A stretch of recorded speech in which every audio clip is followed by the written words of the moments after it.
died, I kept telling people that there's something. It was so real.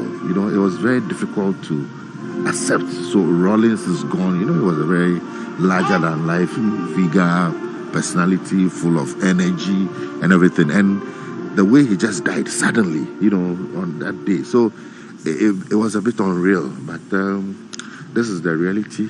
He's there. We can all see him, and it's very sad. But at the same time, since the funeral processes started, I've listened to people who otherwise were supposed to be his fiercest critics, and the things that they've been saying. And the point is not just saying things because when somebody dies, we don't speak ill of the dead. But the things they are saying are facts. And this is a man who lived according to his convictions. And he has been consistent to the last day. Look, I've been around a little. We know what presidents in these parts of the world do. This is a man who lived a very simple life. Where are his houses? Both locally and abroad.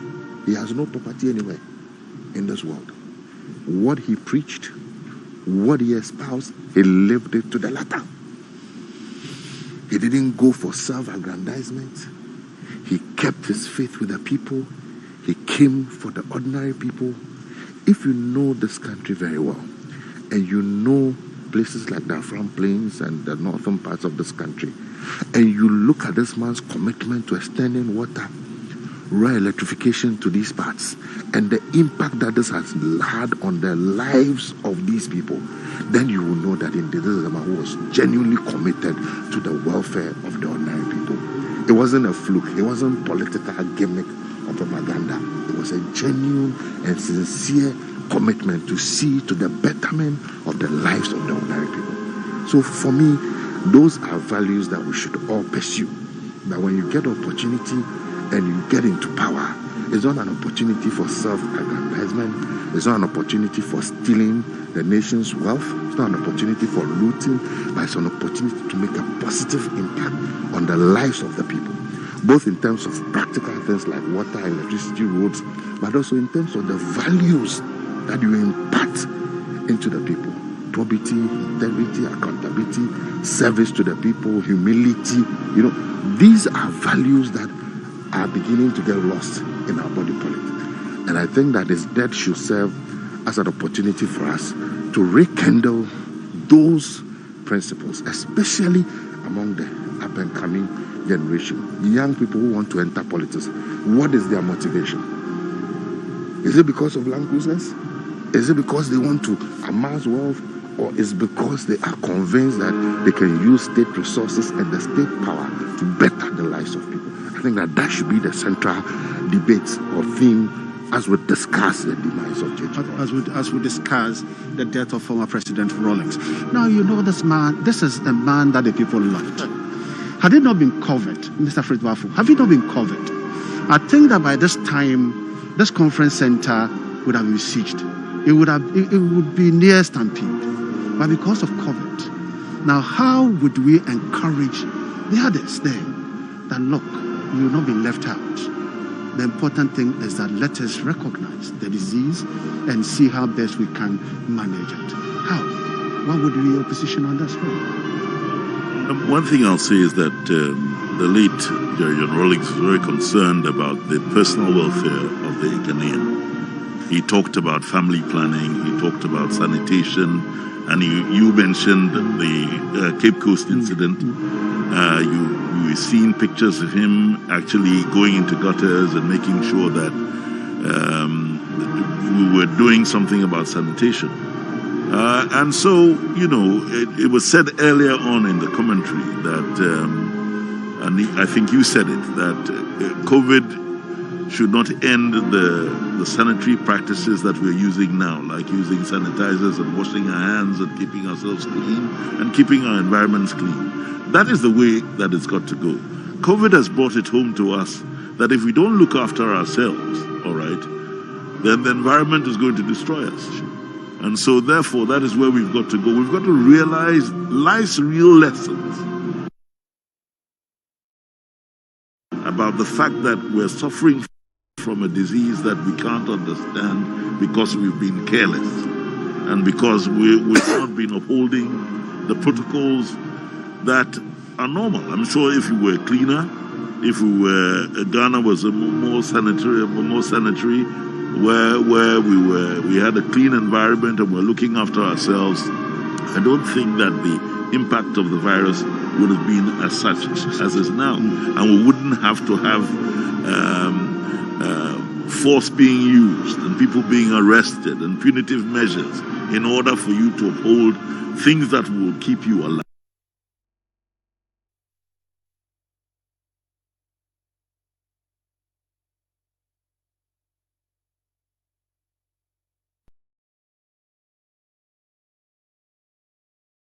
And people die, and people don't even know that they died of COVID. So for me, that's another dimension, because when I put it on our platform and I told everybody I'm out of the scene because I had COVID, the number of people who came in and told me they also had it or they had it, and they were all walking around and nobody knew they had it. So for me, that is another dimension. Let's take out the stigma. Sure. It is not your fault.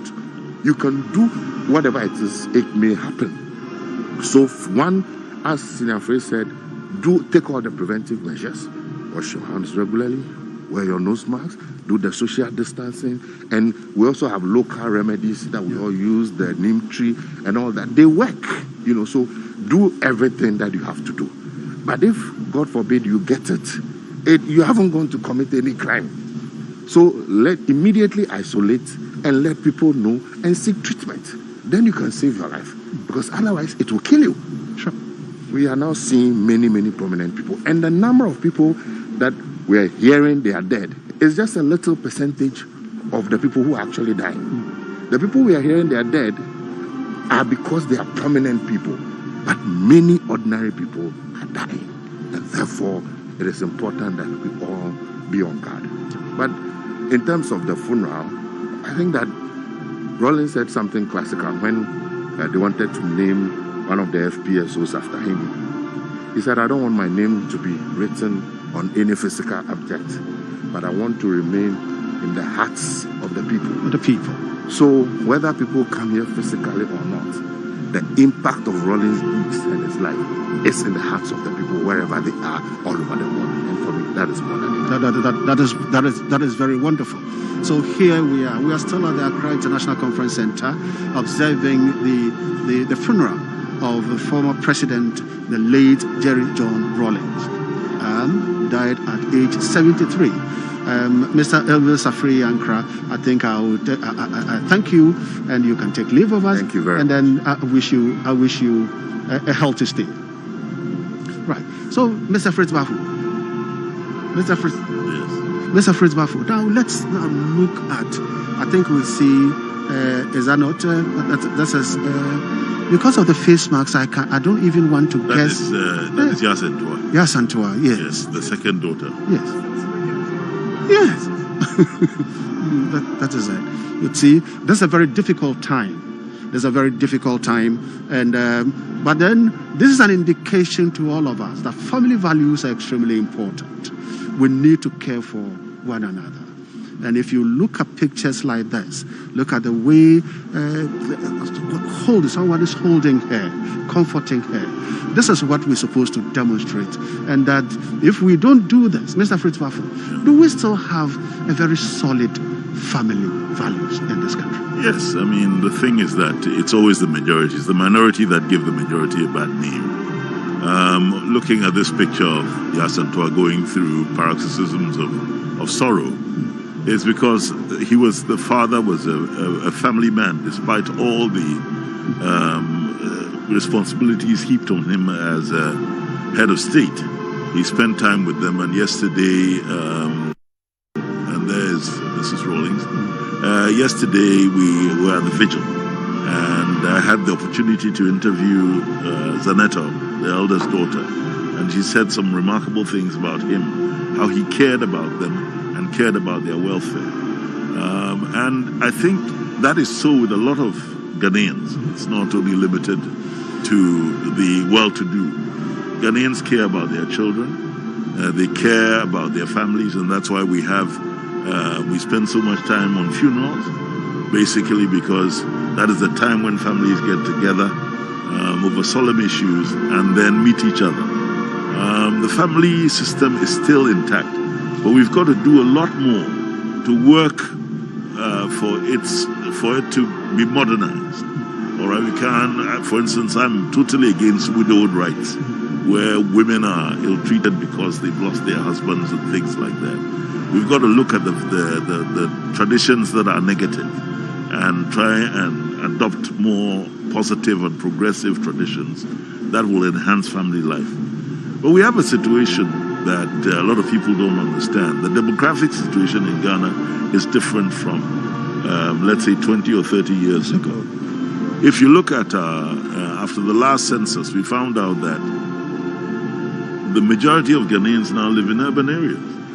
While 20 years or so before that census, it was, I think, 65% of Ghanaians lived in urban areas and another 35 lived in rural areas and 35 lived in urban. So we've got a very big migration from the rural parts of Ghana to the urban parts of the country.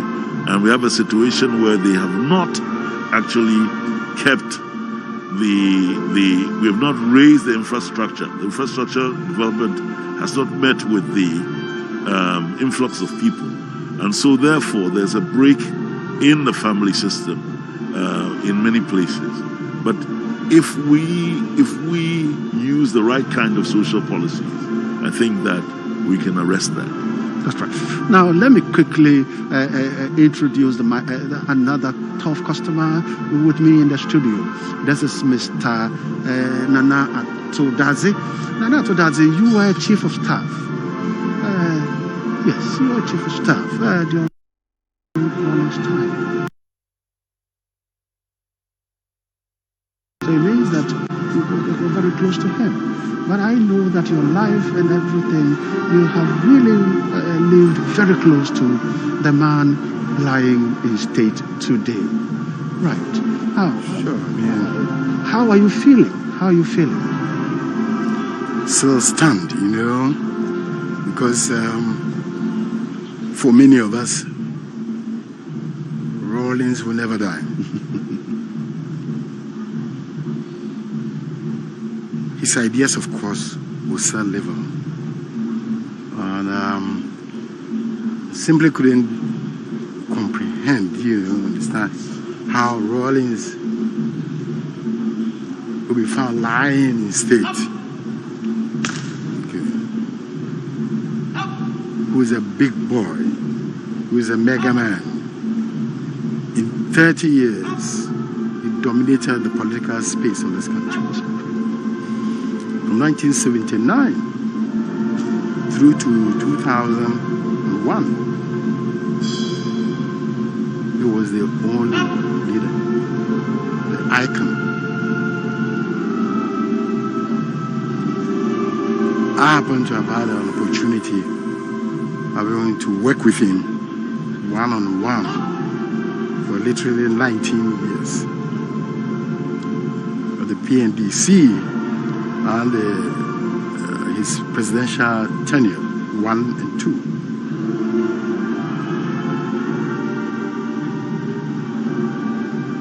I also had the privilege of sharing his desk in his office. You understand? Also had the privilege of, together with one Elvis Aye, the two of us. We are the only ones who would stay up to 2 a.m., 3 a.m. with him before leaving for our various cubicles and come back at 6 a.m. next morning. I just went through, for literally 10 years. So you can understand what it is. I'm not here as a chief of staff. I can't be here as even as a special assistant. I'm here to mourn a big brother and a friend. Was it difficult to work? He was so strict. He was a disciplinarian. He was so firm. He wants things to be done right, and you can see from his from the job around him that he respects detail. Was it difficult? Absolutely. I've just said that if you understand the principles on which J. Rawlings exists, works, which is enunciated everywhere, openness, transparency, okay? If you can maintain that, you can work with Rawlings for 100 years, century. Because he believes in trust. He relies on trust. But he was, and I remember right from the word go, he tells me, look, if you can't do the job I assigned you, just tell me. I'll look for somebody else who can do it. It doesn't mean that you are useless. Maybe you have some challenge not be able to do that. But he was a workaholic. He was a workaholic. How did you survive it? How many hours of the day would you? I think he's someone who would even need an extra hours to add up to the day, because the day is 24 hours was too short. Yeah. I mean, there was a period of sacrifice. It was a tough period. It's a period that must be recorded in this country. That the strength of today stands on the, what do you call it, in the shoulders of the sacrifices of yesteryear. You understand? We went through a period from 1981, 82, 83, 84. Nobody was paid a salary or a wage. Nobody expected any. We literally were living on a cup of coffee that you would provide during our office hours. You understand? A little piece of gaki and fish or whatever. It was a tough time. I come from my private legal practice. I could afford everything. I sacrificed everything. He sacrificed his whole family. There are some things which cannot be said now. Maybe after the barrier and whatnot, he sacrificed his family, his children. It was a tough time. The PNDC itself would first taste a meal, like some udon or something, a little bit, maybe in 1987 to 8. Long hours worked. He traveled every single village in this country, and they loved him for it. You understand? He tried his dance at pounding fufu, lying in tents infested with serpents, whatnot.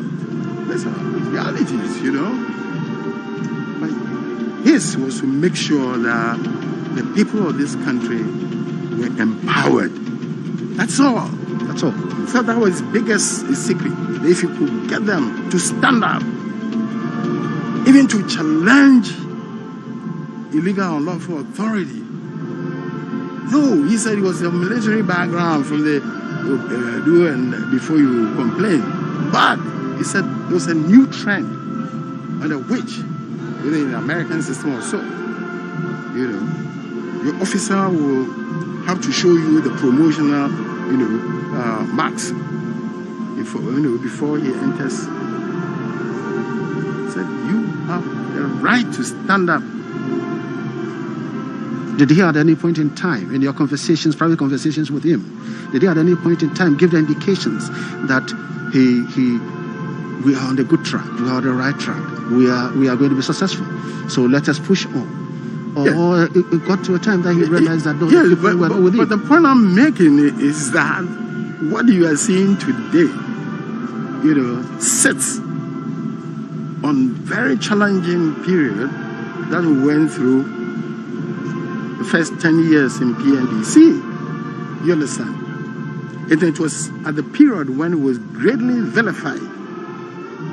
People called him a dictator, brutal murderer, all kinds of things. A revolutionary, turning the apple cart and all that.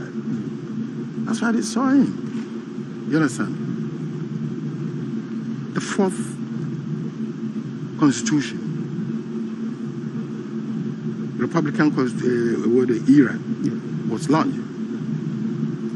He is the father of the fourth republic. Yes, constitution. He voluntarily stepped out of his military boots and donned a fugu and a jacket to contest. Nobody could have stopped him if he had wanted to continue. Other leaders, that's because I was going to ask, that other countries, other leaders, other presidents amended constitution. Two tenures later. Yes, amended constitution. 2 tenures later, 4 years. He opted to step down and respect the constitution that he created. And I always remember what President Mandela, the note, the bar, sent to our office on that occasion. He said, that singular act, Jerry Rawlings represented one of the rarest pearls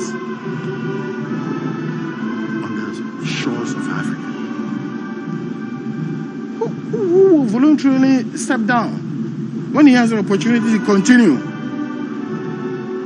Even when their tenure is on, look into Ivory Coast, Nigeria, everywhere, Togo, all the challenges that we're facing in Africa today. It's as a result of, leadership crisis. People who do not want to leave, they fear for the unknown. Now let me now ask this question, Mr. Nanato, that the youth, the young ones that he came to encourage, he came to bolden, he came to fight for. Do we see the youth understanding and knowing and loving Ghana enough as he did love Ghana? Well, I think that's one of the biggest problems that we face, and probably his party. I hope and wish not. The thing is that there should always be continuity. People do things to sustain, to be sustained after they're gone. We still have a lot of people who love Kwame. We still have a lot of people who love the Buzi Adanko tradition. We've been privy, and I'd like to say that my brother here, Nanato Dadzi, was one of the closest people you could ever get to Jerry Rawlings as chief of staff. And he knows the work that we put in. And we've got to continue. And as the General Secretary of the NDC said, very honestly, it's not about the NDC, it's about Ghana. It's about Ghana. And I think that the lessons of the demise of our man, where everybody now realizes that he was a colossus. There are people in Ghana who only knew Jerry Rawlings and didn't know anyone else. Yes. If they can inculcate it, and we have the traditions and the history and the information, then we can sustain it. And I think that it behoves us, the two of us, and more, and all those who knew Jerry John Rawlings and admired him and believed in the tenets that he promulgated, push it on. Jerry Rawlings will always live. And then we can say Jerry never dies. Because he was a whirlwind, but a whirlwind that left a deposit of something positive in our society. So that is where we've got to take it. I think that his demise should not be the end. We're seeing a lot of people coming out after his demise to say that we will uphold his values. And I believe that if that happens, we won't have a problem. If that happens, we won't have a problem. And after that, looking at the Ghanaian society, Will that happen? Yes, I think it will certainly happen. But in fact, it has happened in some sense. You see, the Constitution of the Fourth Republic has actually incorporated some of the core ideals of General Rawlings. When we talk about probity, accountability, and transparency, these were not all the features, some of them were not the features in the Third Republic, First, Second, Third Republic. But because of the events of 79, the issue of accountability problem, and then that of transparency, because of the international decision, it's part of the Constitution of the Fourth Republic. It is that which gives every single MP now the strength and the right to stand up to say that what is happening is wrong, whether it's from a president right down to the ordinary policeman down the street. But these are ideals which we must imbibe. We should even teach the kids from the primary school. That's, you understand? I don't have to wait to say, tell a lie. I won't tell a lie. I wouldn't, disburse public funds. It's not mine. You understand? I won't abuse public trust. These are things which must be pushed for. The fourth, media, the fourth estate, that's a huge research. And at times, when you hear people in opposition, Ghana, today you are in opposition, tomorrow. But if when you see people in opposition raise issues, you should be careful analyzing what they are heading towards. Is it towards the national good, the national philosophy? Transparency, accountability, probity, equality. You see, justice. Those are from Nkrumah's days. Those are freedom and justice. But now it's freedom, justice, accountability, probity, transparency. You understand? It's been expanded.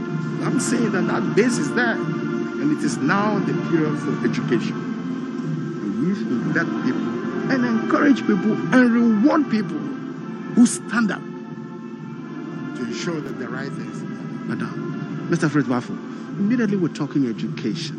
Now we know Papa J, where we've got into, is a clear indication it is now the truth that we've lost him. So the next thing is that how do we teach the values he stood for? Now people are talking about what is that word?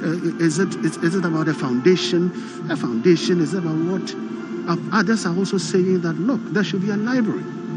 So if we have to establish a library in honor of all our heads of state, former presidents, and it has to go to a base, it has to go to maybe his hometown, where we can be teaching his people so that the people from the region can as well know that I can also be Papa J one day. This would have to come from Parliament. And I know that you were once a member of Parliament. Do you think that this idea can germinate from Parliament? I don't think it's a parliamentary thing. Leaving it to Parliament would not be as effective as if we looked at the history of this country. The history of this country hasn't been properly written. I'll say that. I'm a lover of history. Most of our historians had political inclinations, so therefore they changed the narrative a little bit.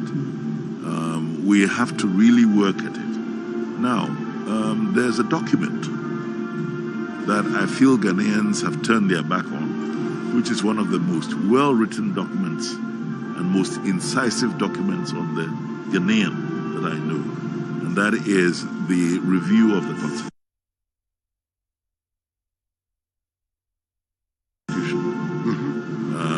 The Fiajo Commission magnificent tool, and we can use that as a basis for doing proper research, social and historical research. Funded, that's when Parliament will come in. Yeah. To back the funds. Funds, yes. For a proper history of this country to be written. You understand? Devoid of the political machinations as to whether, that's a problem. And again, when we try to have tribal inclinations and things like that, we mess it up. There's a reason why I asked the question. Yes. So therefore, we really have to have a new narrative about Ghana for Ghanaians to understand. Because the old hackneyed term of tribe does not exist anymore. We all married out of our various comfort zones. Most Ghanaians are married out of their comfort zones. I know a lot of Ghanaians who don't even know which particular tribe they come from. You understand? Yes. These days with names with name with hyphen in them. You have so and so that you cannot even locate the name to any. So therefore, the thing is that we are gradually becoming a homogeneous society, and therefore the truth and the history has got to be told. And that, I believe, is that if we have the correct narrative, then we can educate on that narrative. And when the work we're doing now, the fact that you're actually interviewing people from different strands of society and people out there are listening, should help us. All right. And as he said, the media is should be very, very responsible in ensuring that we have a society that is responsible to itself and is not about entitlement. Unfortunately, at this moment, and I think it's just a phase, because if you're a student of history, you'll realize that countries go through phases. But at the bottom are the values that will always be concrete. And I think that this is a phase that we're going through. But I think that we have to start assuming that we are responsible to ourselves and to the society we belong to. And that we are not just entitled. It's not a privilege to be a Ghanaian. It is actually work to be a Ghanaian. You have to work hard to be a Ghanaian. To be responsible to yourself and to your community, to your neighbors and to your people. That is what is very, very, very, very important. And if we have the right narrative to back this, I think that the tenets of Jerry Rawlings Will not vanish. Yeah, but just a little. You asked a question whether we should have a library or something. Jerry Rawlings is a very complex person. In 19 years, I knew him as a man who didn't encourage any emblems and statues and whatnot. Indeed, we did try to tackle the library where he used to live, And in his own lifetime, he generally scattered. He refused to allow his picture to be mounted in offices. And these are very interesting features. So for us, we think that you have to examine the issue properly. Speaking for myself, I think that the Fourth Republican Constitution has built institutions of state which bear on the concepts that he lived by, that he espoused. Accountability, probity, and all that. We now have shrine. Okay? Let them work. Let them work. We have Yoko and whatnot. Let them do their work. We have Attorney General's Department. Let them stand up as an independent body, as required by our Constitution. These are establishments which will live and perpetuate the memory of Jerry Rawlings. Because he cannot be contained in a little, structure. Maybe we can't have a structure where people can refer to as a rallying point. But Jerry Rawlings is bigger than that. He's larger than Ghana. In fact, he's larger than Africa. He's a voice in the international. So it's a very complex and delicate thing. What he never, wanted was to have a structure, a statute of him, and others personal. One day, because of somebody's anger, they go and knock his statue down. Let his ideas live. He wishes to live in the hearts of the people. Right, so we are still at the Accra International Conference Center, where we're observing the funeral of the former President Jerry John Rawlings. We still have the filing passed, and so I think I'll humbly take Honorable Fritz Waffle. I think you stand discharged. Thank you very much. And then Nana Atudadze, former Chief of Staff, you also stand discharged. Yeah. Thank you. It's a pleasure having the two of you to come to enrich our conversation this morning. Thanks very much.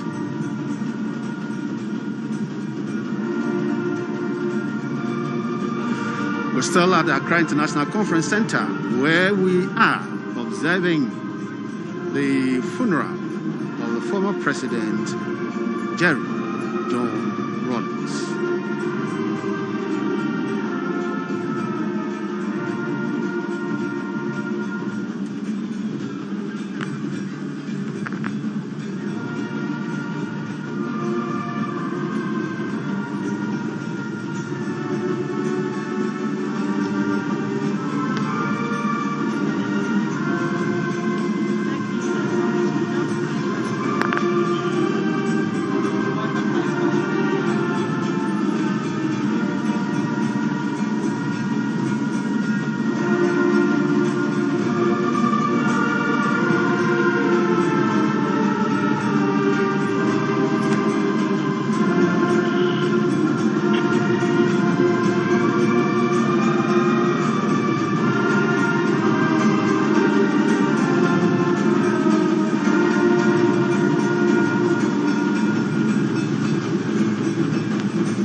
International Conference Center for a short break.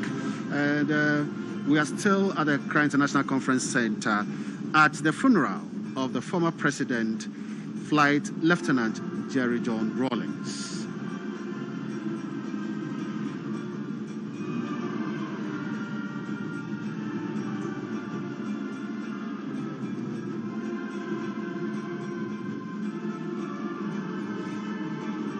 So, ladies and gentlemen, wherever you are, you're watching us live from the Accra International Conference Center. We will be playing a video that would be what has happened so far, what happened this morning. And with me in the studio, I still have Captain Akakpo and Lieutenant Tay. So Captain Akakpo, Lieutenant Tay, I think you have a very short break. We had to make way for some few interviews with some other political people. But we are back here, and we are now going to go to the beginning videos, pictures, what happened this morning, and then we will let you know what we have not shown to you from the morning.